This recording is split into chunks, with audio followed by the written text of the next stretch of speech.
And now, here again is our guest, Father Robert Barron. Marvelous message you had today, Father Barron. Well, thank you. And we're delighted to have you as a part of our 30-minute program. Let's talk about mob action a little bit, the theme that you have. Right now, we're hearing stories about people hating the United States and America around the world. Is this kind of a mob reaction to a circumstance? You know, it can be. I think one of the marks of a mob is irrationality.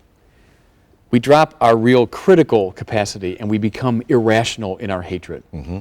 Another mark of it, of course, is violence. That's the giveaway. Doesn't mean that people can't legitimately criticize the United States. No, as long as the critique it's a reasonable one, it's a critical one, and it's nonviolent. The two great signs of it are irrationality and violence. When that sets in, I think we're talking about a mob dynamic.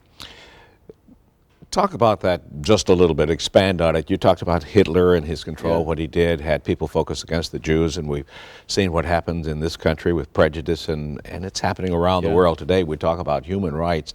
How do you equate this and talking about it?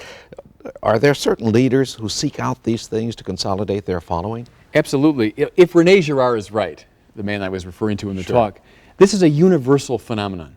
And it's behind almost all human culture, all human institutions in one form or another.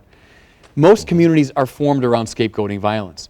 Therefore, as those Pharisees in the gospel are looking for a scapegoat, so very often leaders of different societies do look for them. It's the demonic side of all institutions, of all communities, of all families, looking for the scapegoat to blame. A sign of decent and good leadership is precisely the willingness not to do that and to form the community around forgiveness, around compassion, and nonviolence. But more often than not, in our sinful world, leaders do just the opposite. And you kind of need spiritual leaders. This is where a person such as yourself redirect us a little bit. And I'm not sure how effective I am, but I think it is absolutely true that all communities need a spiritual heart, a spiritual core. You know, in the great rose windows in the Gothic cathedrals, Christ is always in the middle of the great wheel, and then around it are all the different pictures. It stands for the well-ordered soul or the well-ordered community. As long as Christ, the divine, is at the center of your community, then your economic life, your political life, your social life, your material life, and so on, find their proper place around it. When the spiritual center is missing, that's when societies do become quickly dysfunctional. Would you equate a mob and a gang? Are they the same thing? You know, they're similar, I think. I think gangs in the great cities have a lot of the characteristics of a mob. One of them, you know, is the attractiveness of it. I talked about the coffee klatch, the gossip community is attractive. We all feel drawn into its dynamics. We feel connected, you know, when we can join that. That's what gang leaders take advantage of. The gang, often for kids who maybe have a bad family experience or their society is not luring them in healthy ways, the gang is very attractive.